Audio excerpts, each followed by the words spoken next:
We are at our last 2 weeks of life in Florida and preparing everything to move abroad. Yes, again, but this time we're doing things a little bit different.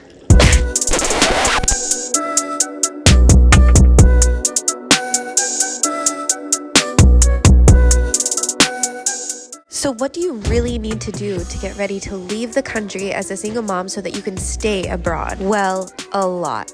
There are so many legal documents at play here. Of course, so much packing and selling things. And then, of course, there is all the planning of where in the world are we even going. The first time I left the country, it took me nearly 6 months to prepare, and I didn't even have everything ready. This time, we took about 60 days to get everything ready. Let's break it down of what the last couple of weeks of living in America look like. Step 1 was I had to get new glasses to get a new driver's license. If you've been following me, you'll know that I actually tried to get a driver's license last time before I left the country, and I ended up not being able to get it, and one of the main reasons was my glasses situation.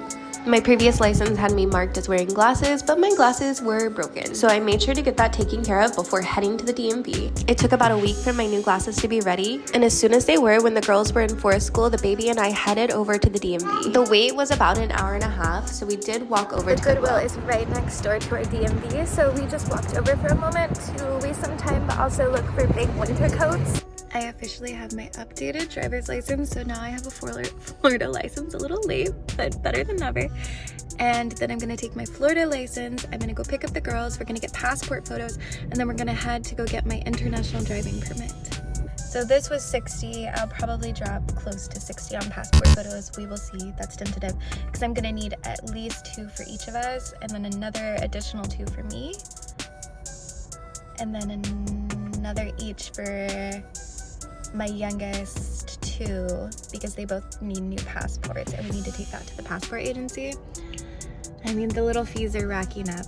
I have to call someone to do my apostille, and we will see how much that is going to cost as well, because I want to get my forms apostilled while we're gone and then just have them at my dad's house in case we need them. We shall see.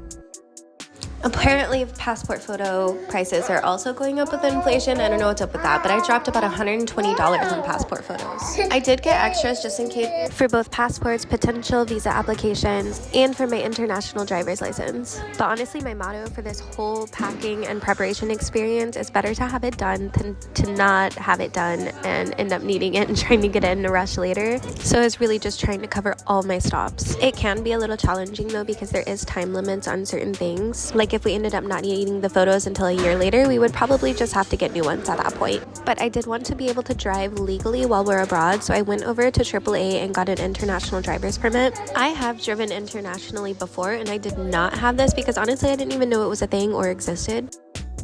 That seriously only took like 10 minutes. It was $20, and now I have an international driver's permit.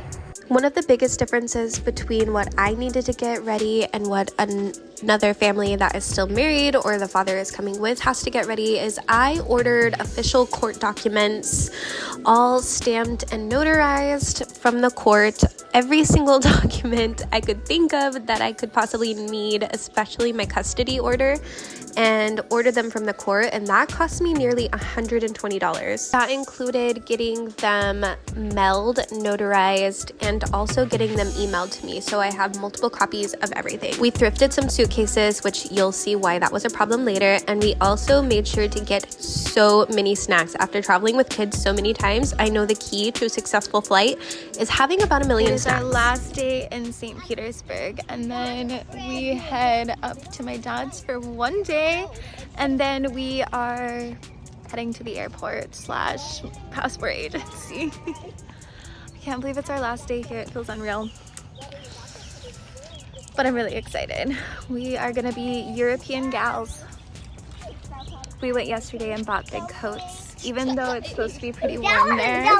I just wanted to cover my bases and make sure in case there was any chilly weather or we stopped through any other countries that we had big coats. Where we are going, things are cheaper than in the US, but things like clothing is a little more costly just because fast fashion isn't as accessible, which is a great thing. We had to go to our favorite coffee shop one last time before we finished up packing. That is Salty Pup in St. Petersburg. If you're ever over there, they are absolutely amazing. Packing is crazy and a little bit overwhelming, so I don't even have anything on footage, but finally finally we got everything cleaned out, and then we headed over to the dollar store to get some activities for on the flight. And look at this, we have condensed everything down into the back of this car. This is everything ready to go, but look what happened last minute right before we headed to our flight. Yeah, that thrifted bag that I thought I got a good deal on, not such a good deal. Make sure to follow because the story time of getting our last minute passports before boarding our flights and then the flight itself is an insane story. I just can't even believe it happened. So much happened the day of our flight. Follow for my journey from American mom to European mom.